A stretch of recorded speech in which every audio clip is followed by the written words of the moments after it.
Sextou! Olá, seja bem-vindo. Esse é o canal Felipe Xadrez. E hoje, pessoal, sexta-feira. E vocês sabem, sexta-feira é dia de armadilha na abertura, porque balada não dá rating.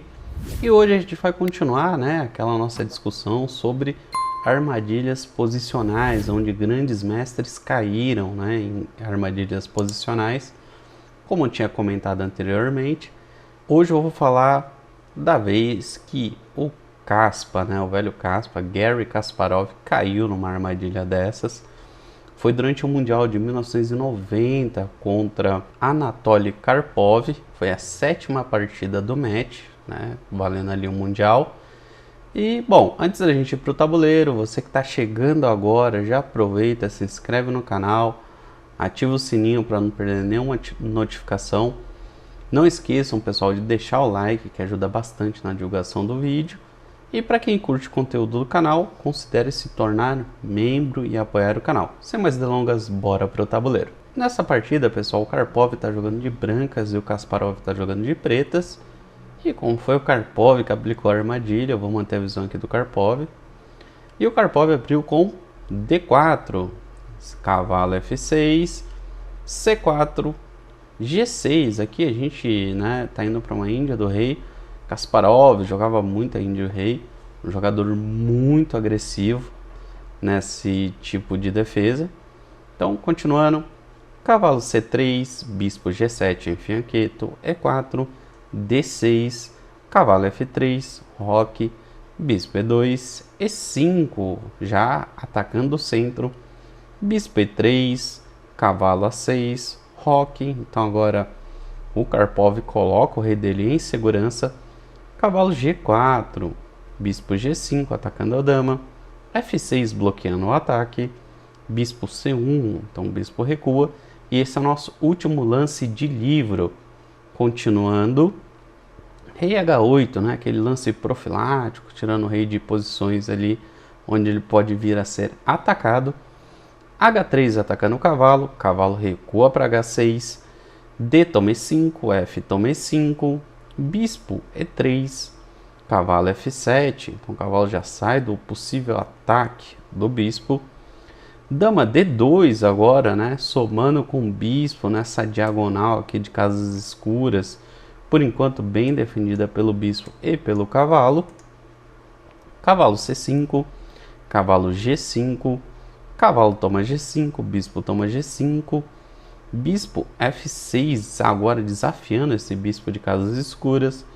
Bispo recua para E3, cavalo E6, bispo G4 atacando o cavalo, H5 atacando o bispo e bispo toma E6, pessoal. Um lance aqui que exclama, por quê?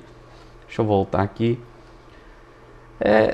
É um lance que ele exclama não por uma questão de simples troca de peça, mas por questão de atividade, tá?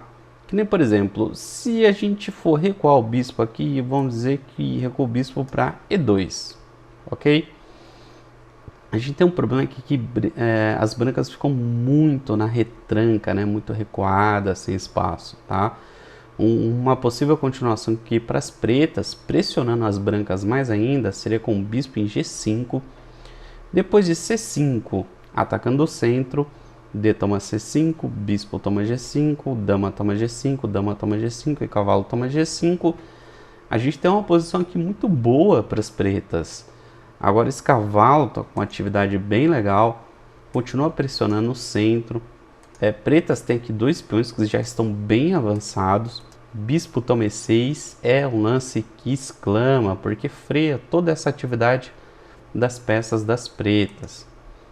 Então voltando aqui, depois de bispo toma E6, bispo toma E6, e a gente vê que aqui as brancas continuam mantendo as pretas de certa forma sob controle. Então seguindo, cavalo D5, bispo H4, torre de A C1, rei H7, trazendo o rei para ajudar a defender a estrutura de peões que já avançou.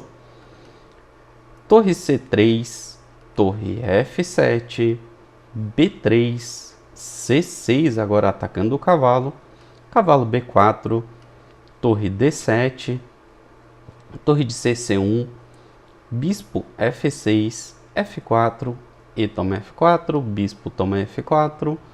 E agora, pessoal, como a gente viu na partida anterior, aqui vem aquele lance que não é um bom lance, né? O lance feito pelo Kasparov. O Kasparov, inclusive, no livro dele, que tem um livro completo sobre esse match de 1990 contra o Karpov, ele menciona que nem numa partida de blitz um grande mestre deveria fazer esse tipo de lance, é um lance amador. Mas infelizmente ele cometeu esse erro, ele fez esse lance. Acontece, né? Como a gente disse. E o lance é dama A5. E qual é a ideia de dama A5? Tem algumas ideias legais, tá?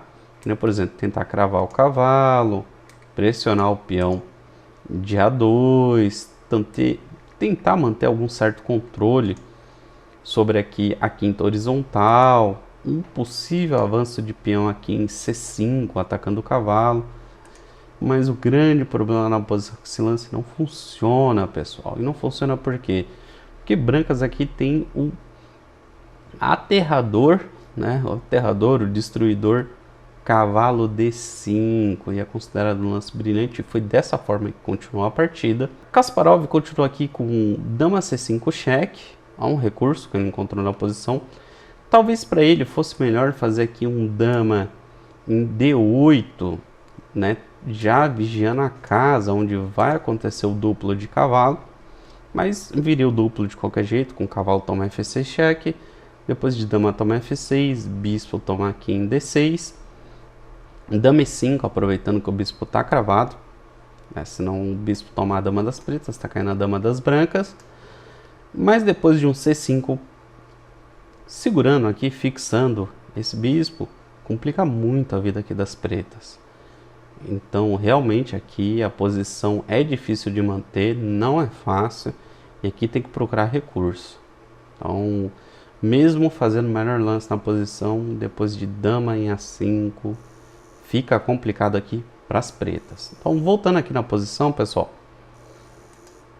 depois de dama C5 cheque aqui pelo Kasparov, Karpov seguiu simplesmente com rei em H1, depois de bispo toma D5, C toma D5, dama D4, D toma C6, B toma C6, torre toma C6, torre E8, torre C4 atacando a dama, dama toma D2, bispo toma D2, bispo em E5, bispo em E3, bispo em G3, torre F3 atacando o bispo, H4 fixando o bispo, bispo F2 aqui, pressionando até o último bispo das pretas, aqui um lance que exclama, bispo toma F2, torre toma F2, torre de D E7, torre F4 defendendo o peão, G5 atacando a torre, torre F6 agora, não tem o que fazer, não dá para manter mais a segurança do peão, então vamos atacar o peão das pretas, às vezes a melhor defesa é um contra-ataque, torre toma E4, torre toma E4, torre toma E4, torre toma D6. Como eu disse, um lance que exclama, né? Às vezes a melhor defesa é um contra-ataque. Torre E7, torre A6 atacando o peão. Rei G7, rei G1. E nessa posição, pessoal, aqui o Kasparov abandonou a partida, tá? Aqui ele abandonou. Aí você vai falar, por quê? Pessoal, não tem como manter essa posição, tá? Aqui não tem jeito. A torre das brancas vai manter a defesa aqui no peão de A2. Esses peões aqui na ala da dama, da coluna A, da coluna B, eles vão avançar pouco a pouco e um deles vão promover. Uma possível continuação aqui, para vocês entenderem um pouquinho melhor, vou passar rápido, seria, por exemplo, aqui, torre B7 atacando o peão, rei F2, torre F7 cheque, rei E3, torre C7, B4, torre C3 cheque, rei F2, torre C2 cheque, rei G1, torre C1 cheque, rei H2, agora não tem mais cheque. Depois de torre C7 não tem jeito, vai subir aqui um A4, ou então vai subir um B5 e não vai ter para onde correr. Brancas vão promover um desses peões, então as pretas vão ter que sacrificar aqui essa torre para evitar a promoção, e aí rei torre contra rei não vai ter jeito, tá? Aqui a gente conhece esse final é ganho para as brancas nesse caso. Vamos dar uma olhada no relatório do chess.com. Aqui o Karpov ficou com 95.2 e o Kasparov com 90.7. Infelizmente aqui a precisão do Kasparov não foi das melhores devido ao erro que ele cometeu, que foi essa gafe aqui que a gente pode ver, que inclusive foi onde deu um salto, porque apesar das brancas aqui, no caso o Karpov, manter uma pequena vantagem durante todo o começo, meio jogo, teve uma hora que até pendeu para o Kasparov aqui, mas depois do erro do Kasparov aqui, que deu mais de 2,5 pontos de vantagem, aí o Karpov não perdoou e levou essa vantagem até o final e arrematou a partida. Agora vamos dar uma olhada nesse erro aqui, que a gente já sabe qual é, mas o que é que o Kasparov podia ter feito para evitar de cair nessa armadilha. Bora para o tabuleiro para a gente conferir. Aqui a gente está indo para o 27º lance, então depois de bispo toma em F4, a posição um pouco diferente do que a gente viu na partida anterior sobre essa armadilha, porque agora quem está dando apoio para a dama é o bispo e não a torre em D1. Mas o conceito da armadilha, pessoal, segue o mesmo, né? E qual é o conceito da armadilha? Aqui depois de dama em A5, o problema é que a dama fica solta. A dama não tem nenhuma peça protegendo ela. E por isso que possibilita o lance cavalo em D5, com a ameaça do duplo, aqui na torre e no rei, e o ataque descoberto contra a dama que está desprotegida. É por isso que a gente sempre fala, depois de um certo nível, estudar tática todo dia é importantíssimo. Tá? Então para quem quer melhorar no xadrez aí, tá entre 1200, 1500 de rating, pessoal, estude tática, é extremamente importante.